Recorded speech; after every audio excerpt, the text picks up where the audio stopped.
Hello বন্ধুরা, good morning. Welcome back to my channel. দেখো সকাল সকাল বাজারে এসে গেছে। আমি বাজারগুলো সবজিগুলো ফ্রিজে ঢুকিয়ে দিচ্ছি। ফুলকপি, শসা, তারপর পটল, তোমার হচ্ছে যে ভেন্ডি, কাঁচা লঙ্কা, বরবটি, নানা ধরনের সবজি এসে গেছে। দেখতেই পাচ্ছ সবজিগুলো। উম, এই যে বরবটি এক আটি, এটা মোটামুটি আমাদের 2 দিন 3 দিন চলবে। এমনি বরবটি আমার ভালো লাগে না, তাও নিয়ে এসেছে ভাজা খাওয়ার জন্য। আর পটলগুলো দেখো কি বড় মোটা মোটা পটল, একদম মানে পটলের মতো পটল যেটাকে বলে। তো দেখো সবজিগুলো আমি সব আলাদা আলাদা করে গুছিয়ে প্যাক করে ফ্রিজে ঢুকিয়ে দিচ্ছি। পটলগুলো দেখো, পটলগুলোকে আমি সব রেখে দিচ্ছি কিছুটা, আর কিছুটা ভাবছি রান্না করবো। আর এই একটা গাজর এমনি তোমার গাজর ক্যাপসিকাম ওই ফ্রাইড রাইস, চাউমিন টাউমিনে দেওয়ার জন্য আরো। আর শসাটা স্পেশালি আমার জন্য, শসা আমি খেতে খুবই ভালোবাসি। তাই শসাটা আমার জন্য আনা হয়েছে অ্যাকচুয়ালি।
এরপর দিয়ে দিচ্ছি তেজপাতাটা দিয়ে একটুখানি নেড়ে নিচ্ছি। তেলটা দেখো গরম হয়ে গেছে আমার।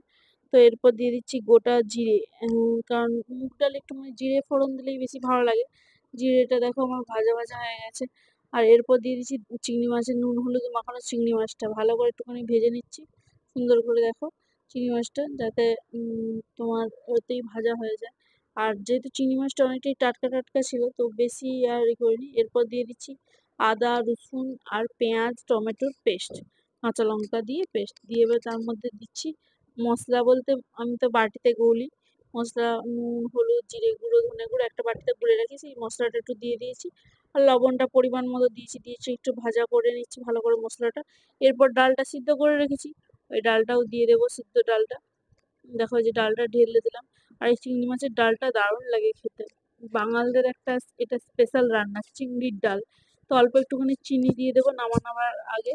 আর একটু গরম মশলা দেবো সুন্দর করে। উপর থেকে ধনেপাতা একটুখানি ছিল আমার ফ্রিজে, তো ধনেপাতা একটু দিয়ে দিলাম। ডালটা খেতে দারুণ লাগে। আর গরম মশলাটা একটুখানি লাস্টে একদম কম আঁচের মধ্যে একটু দিলে গরম মশলাটার ফ্লেভারটা থাকে। তো বন্ধুরা দেখো দিয়েছি। এবার এদিকে আমার চিকেনটাও হয়ে গেছে, এদিকে আমার ডালটাও ফুটছে। চিকেন ডাল আর পটল ছিল, পটল ভাজা করেছি। তো আজকের মেনুটা তোমাদেরকে থালায় পরিবেশন মানে সার্ভ করে দেখাচ্ছি। আমার লাঞ্চ থালিটা আজকে দুপুরের এই মানে চিংড়ির ডাল দিয়ে খেতে খুবই ভাল লাগে খেতে। তো এরপর দেখো এই যেহেতু চিংড়ির ডাল করেছি আর সুন্দর করে একটুখানি ঝুরি আলু ভাজা, মানে আলুটাকে একটুখানি চিপসের মতো করে ভেজে তুলে নিচ্ছি। দেখো কি সুন্দর। এবার আমি দুপুরে ভাতটা সাজিয়ে নিচ্ছি। প্রথমে শসা পেঁয়াজ দিয়েছি, গরম গরম ভাত দিয়ে দিলাম। যেহেতু আমি লাঞ্চ থালির ভিডিও করি, তো আমি ভাতের ভিডিওটা তোমাদেরকে শেয়ার করছি আর কি। তো এই যে লঙ্কা লেবু আর সালাড।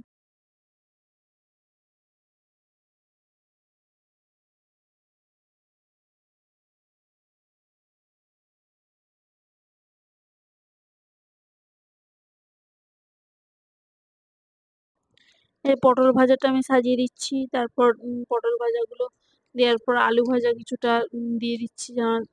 এই মুগের ডাল দিয়ে তো এই আলু ভাজা খেতে বেস্ট লাগে। আর আলুটার সাথে আমার কোনো বাদাম ছিল না, তাই জন্য বাদাম দেওয়া হয়নি, এমনি আর শুধুই আলু ভাজা। এরপর চিংড়ি মাছের ডালটা আমি বাটিতে সার্ভ করে দিচ্ছি। দেখো চিংড়ি মাছের ডালটা কি সুন্দর লাগছে, খেতেও দারুণ হয়েছিল বন্ধুরা। আমি তো ডালটা দিয়েই ভাতটা খাচ্ছিলাম, মানে মাংসের আর দরকারই হচ্ছিল না, এত সুন্দর খেতে লাগছিল। আর মিক্স সবজিটাও ভালোই হয়েছিল, যেহেতু কুমড়ো টুমড়ো পড়েছে, সোয়াবিন কুমড়ো আলু, তরকারিটার টেস্টেই আলাদা।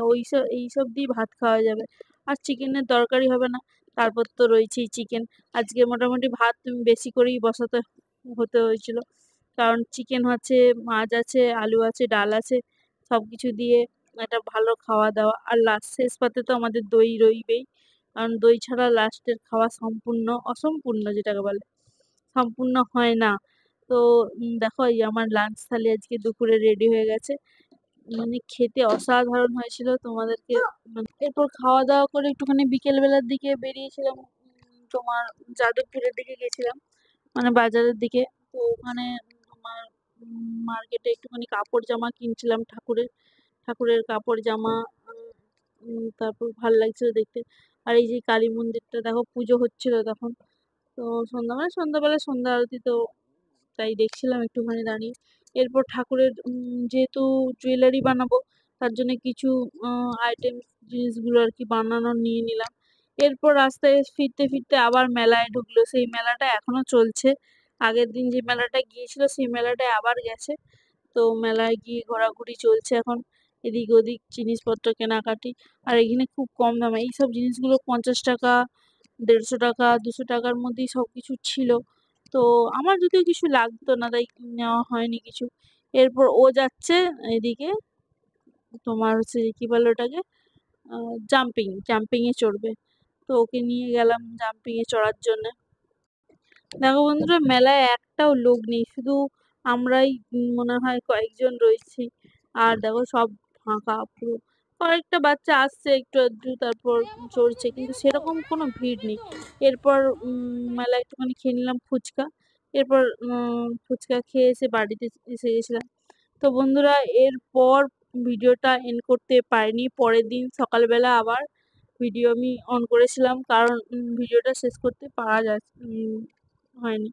তো সকাল সকাল ওর বাবা একটুখানি বেরোবে গাড়ি নিয়ে, তো রাস্তায় খাবার দাবার খেতে ভালোবাসে না, তো আমি সকাল সকাল উঠে একটুখানি ফ্রাইড রাইস আর চিলি চিকেন করে দিয়েছিলাম। তো এটা নিয়ে এসে, আর মেয়ে বেরিয়ে যাচ্ছে, মেয়েকে স্কুলে দিয়ে ওরা চলে যাচ্ছে বেরিয়ে। তো আমি রান্না বান্না আমার প্রায় কমপ্লিটই হয়ে গেছে, ও স্কুলে চলে গেল, আর ওর বাবাও বেরিয়ে গেল। আমি ঘরে একটুখানি ঠাকুরের জামা কাপড় নিয়ে বসবো। এই দেখো আমি ঠাকুরের কাপড় জামা নিয়ে বসেছি এখন ডিজাইন করতে ঠাকুরের জন্য। যেহেতু ফ্রি হয়ে গেছি, আর কি করবো, এখন বসে একটুখানি মেয়ের মেয়ে কি বলে, মেয়ে বেরিয়ে গেছে, ওর বাবাও বেরিয়ে গেছে, একা একা বসে বসে এখন ঠাকুরের এই জামা কাপড়গুলো তৈরি করছি। ওর বাবা চলে আসবে সেই আসতে দুপুরবেলা, তো এসেই ওর মেয়েকে নিয়ে আসবে, বা আমাকে যেতে হবে কিছু একটা ওকে আনতে। তো আমি এখানে ঠাকুরের একটা কাপড় কিনেছিলাম, 3 মিটারের মতো। তো 3 মিটার কাপড়ের মধ্যে আস্তে আস্তে আঠা দিয়ে বসিয়ে বসিয়ে একটুখানি কাপড়টাকে উজ্জ্বল করাবার জন্য একটুখানি পুঁতি লাগিয়ে নিচ্ছি সুন্দর করে। দেখো বসে বসে আমার এটা বসাতে কতক্ষণ, একটা শাড়িতে লাগাতে মিনিমাম আমার 1 থেকে 3 ঘন্টা লাগছে, মানে একটা কাপড়ে পুঁতিগুলো বসাতে আস্তে আস্তে প্রত্যেকটাকে তুলে তুলে নিয়ে বসাতে প্রচণ্ড টাইম গেছে। দেখো আমি কতটা আস্তে আস্তে ধীরে ধীরে কাজ করছি, মানে ধীরে ধীরে না, প্রত্যেকটা বুঝে বুঝে করতে গিয়ে টাইম তো লাগছেই না। এরপর এটা একটু শুকোতে দিয়ে মেয়েকে একটু স্কুলে আমি আনতে গেছিলাম, ওর বাবা টাইমে বললো আমি ঢুকতে পারবো না, তো আমি গেছিলাম আনতে, যে মেয়েকে স্কুল থেকে নিয়ে এসি স্কুল থেকে। এরপর মহারানী আসছে এখন, আর ওকে এসে স্কুল থেকে এসে ওকে খাইয়ে একটু ঘুম টুম পাড়িয়ে দিয়েছিলাম। তারপর আবার আমি এই যে নিয়ে বসেছি আবার কিছুটা। এরপর পাড় লাগিয়ে নিয়েছি, দেখো লেহেঙ্গাটা রেডি হয়ে গেছে। এবার জামার হচ্ছে যে উপরের টপটা রেডি করছি ঠাকুরের।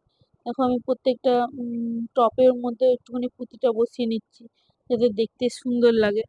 আর যদি একটুখানি পুঁতি টুতি লাগানো হয় না, জামাটা যতই জেল্লা দিক এইসব একটুখানি কারুকার্য করলে আরো একটু বেশি সুন্দর লাগে। তো দেখো আমার কিছুটা লাগানো হয়ে গেছে। লাগানোর পর কত সুন্দর দেখতে লাগছে জিনিসটা। খুব সুন্দর লাগছে না? তো এরপর তোমাকে ফাইনাল লুকটা তোমাদেরকে দেখাবো পরে। আমি প্রায় রাত জেগে, জেগে মেয়ের এইসব কাজগুলো আমার করতে খুবই ভালো লাগে। মানে আমি মন থেকে এগুলো করি। আর ঠাকুরের কাপড় জামা বানাতে তো খুবই সুন্দর লাগে। আর তার থেকেও সুন্দর লাগে তাকে পরিয়ে আমি যে আনন্দ পাই, তাকে শাড়ি কাপড় জামা পরিয়ে যে সেই সুন্দর রূপটা দেখতে পাই, ওতেই সব খুশি। মানে যত কষ্ট হলেও দেখতে মানে করতে চাই। তো এরপর দেখো মেয়ে এদিকে পড়ছিল আর আমি ওইদিকে কাজ করছি। মানে বিছানাতেই বসে আছি। আর আমার ওই মেয়ের দেওয়ালটা দেখেছো? পুরো পেন্টিং এ ভর্তি। মেয়ে এখন লিখছে, আমি ওকে দেখাচ্ছিলাম। এদিকে সুব্রাসা পড়াশোনা করছে, লেখালেখি করছে, স্কুলের হোমওয়ার্ক রয়েছিল। তো স্কুলের হোমওয়ার্কটা করে নিচ্ছে। এরপর রাতের ডিনার বলতে পরোটা আর আলু ভাজা করে রেখেছি। ওটাই আজকে খাওয়া হবে। তো বন্ধুরা আজকের ভিডিওটি এই পর্যন্ত। দেখা হবে একটা নতুন ব্লগে। ভালো থাকবেন, সুস্থ থাকবেন। আর যদি ভিডিওটি ভালো লাগে অবশ্যই লাইক, সাবস্ক্রাইব করবেন। যাতে নতুন ভিডিও দিতে আমাদের আনন্দ লাগে। টাটা।